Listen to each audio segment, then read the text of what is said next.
Hi, my name is Alycia Cooper, and I'm currently homeless. I used to have money and used to, have a job, and I'm actually writing a book. It's going to be called From Ballin' to Bummin', The Domino Effect That is my life, an autobiography by Alycia Cooper.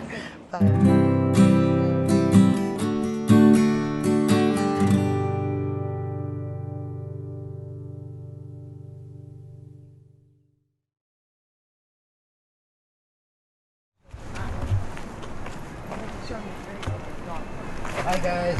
Hi. I'm back.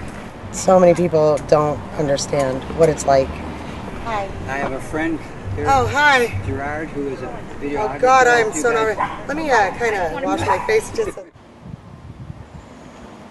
I literally had a white picket fence for the house and 2 dogs and cats, and I had my kids, and I was in a domestically violent relationship, and my kids were subjected to it. They weren't being hit.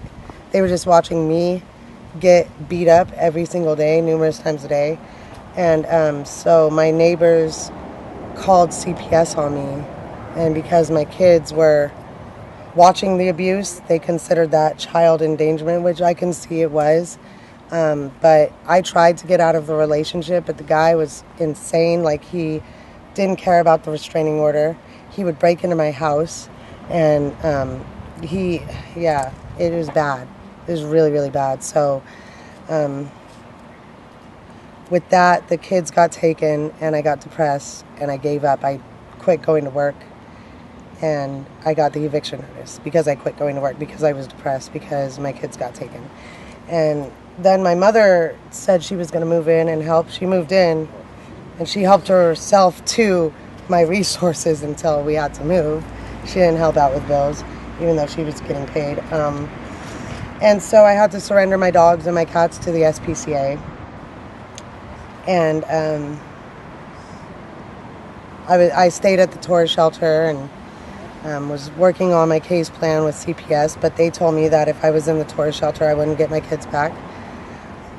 Both my boys have autism, and just last November, they got adopted out officially, but they've been with the same person they've been with the whole entire time, which it's been like 5 years now. And in that time, I've been in and out of the tourist shelter, and they kicked me out the last time about a year ago for flipping somebody off. And so here we are today. It sucks. I gave up. I shouldn't have, but I mean, God's got a plan for everybody. So I don't know what mine is yet. My bingo ticket's lost. I'm hoping, for me personally, that while in this situation, people have more of a little bit of an open mind to that not all homeless people are the same. Some actually want a job. Some actually want to get a paycheck so they can pay for their own food and not have to feel like they have to shoplift food because they're hungry and the Jesus Center isn't providing enough. And maybe put up more porta potties and just, have a little bit more understanding that not everybody in my situation is the same. Not everybody in this situation is bad. Not everybody in this situation uses drugs. Not everybody in this situation only is in it for themselves. It's hard for people that want to get out of homelessness to get a job because they get categorized as being an avid drug user or a disrespectful, trashy homeless person. We clean our garbage up all the time, and we also clean up other camps' garbage if they're not able to do it or if they're not feeling well, But everybody around this area is its own little community, and we all get along, and so we all pitch in and help each other. So I like my neighbors that are camped out next to me, and so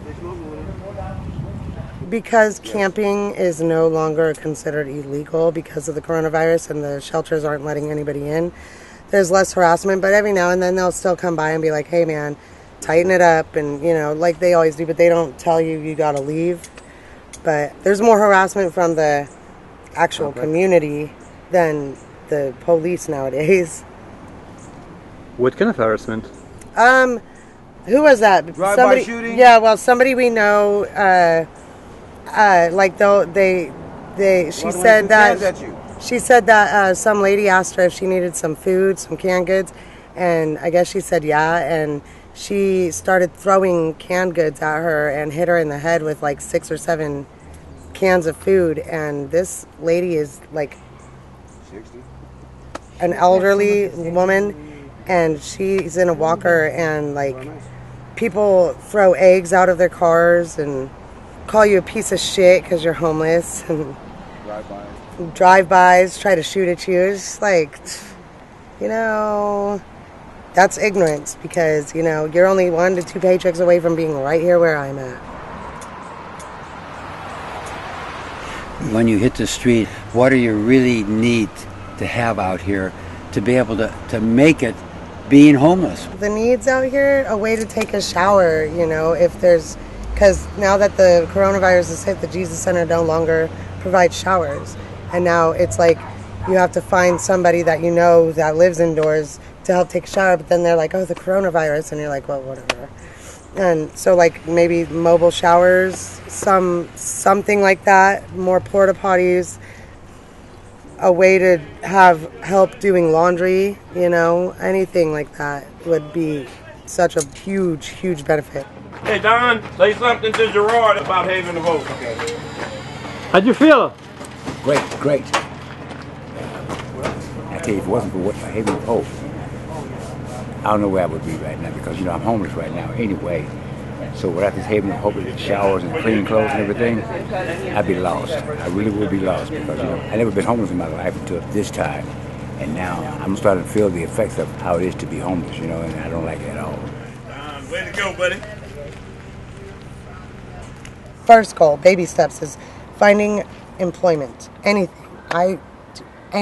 I swear I would do anything just to get a paycheck so that I could save money to, shut up, Blue, to get out of homelessness. I'd live in a tiny little studio, and work my way up from there.